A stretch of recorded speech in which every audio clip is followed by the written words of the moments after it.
Hindi Jesus ang tunay na pangalan ng ating Panginoon. Marami po ang nagsasabi, lalo na sa mga comment section, hindi daw po Jesus ang tunay na pangalan ng ating Panginoon dahil wala namang letrang J noong unang panahon. Sinasabi pa na kapag binigkas mo yung pangalang ito, hindi ka niya maririnig at magkakasala ka pa.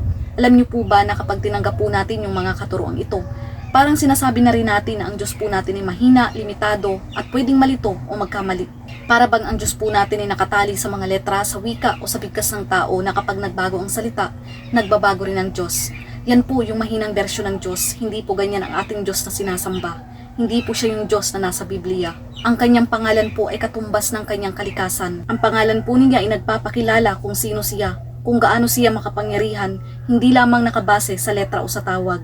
Noong unang panahon po, iba-iba po ang tawag sa ating Diyos. Halimbawa na lamang, tinatawag po siyang Elohim. Ibig sabihin ay ang makapangyarihang lumika. Tinatawag din po siyang Yahweh o Jehovah, o Diyos na buhay, Diyos noon, ngayon at magpakailanman. Tinatawag din po siyang El Shaddai. Ibig sabihin ng Diyos ay sapat at nagbibigay lakas. Nang siya po ay nagkatawang tao sa lupa, nagkaroon siya ng pangalang Jesus o Jesus na ang kahulugan po ay ang Diyos ay nagliligtas.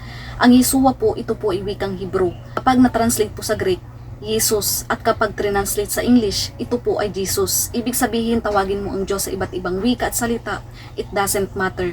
Ang mahalaga po ay ang nilalaman ng ating puso. Nakikita ng Diyos kung ano talaga ang laman nito.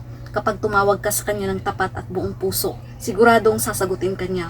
Sabi nga po sa Roma 10 verse 12 to 13, sapagkat walang pagkakaiba ang Hudyo at Griego, ang Panginoon ay Panginoon ng lahat, at mayaman sa lahat ng tumatawag sa Kanya. Ang sinumang tumawag sa pangalan ng Panginoon ay maliligtas. Ang totoo, siya po ay iisa at hindi nagbabago. Ang Diyos po ay hindi nakabase sa tunog ng ating bibig lamang. Nakikita niya ang puso at pananampalataya natin sa kanyang kalikasan bilang tagapagligtas. Kaya wag po kayong maniwala sa mga taong nagsasabing hindi mo dapat banggitin ang pangalan Jesus dahil hindi iyon ang tunay niyang pangalan. Dahil parang sinabi mo na rin na ang sino mang hindi kayang makapagsalita ng Hebrew ay walang karapatang maligtas. Ang Panginoong Hesus lamang po ang ating kaligtasan. Sabi po sa Gawa chapter 4 verse 12, at walang kaligtasan sa iba sapagkat walang ibang pangalan sa silong ng langit na ibinigay sa mga tao na ating ikaliligtas. Ang pangalan niya po ay ibinigay para sa lahat ng tao, sa lahat ng wika. Kung ang Diyos ay hindi nakakarinig dahil lamang nagbago ang letra o bigkas, hindi siya Diyos ng buong sanlibutan, kundi Diyos lamang siya na gawa ng tao. Ang tunay na Diyos po ay hindi nakatali sa wika o letra ng tao. Nakakahiya na isipin na ang dakilang lumikha ng langit at lupa ay nalilito o hindi nakakakilala sa kanyang mga anak dahil lamang sa pagbabago ng baybay ng letra ng kanyang pangalan.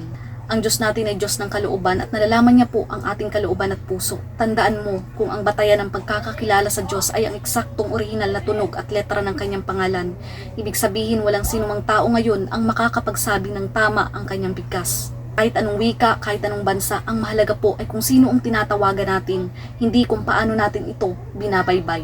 Ang kapangyarihan ay wala sa letrang J o sa kung paano ito binabaybay kundi sa puso mo. Ito po yung dakila at makapangyarihang Diyos. Kaya kapatid, huwag tayong matakot o malito sa mga ganyang komento at katuruan. Ang Diyos nating sinasamba ay makapangyarihan sa lahat at hindi nagbabago. Siya po'y dakila at walang hanggan at nauunawa ng bawat dila at bawat puso ng tao.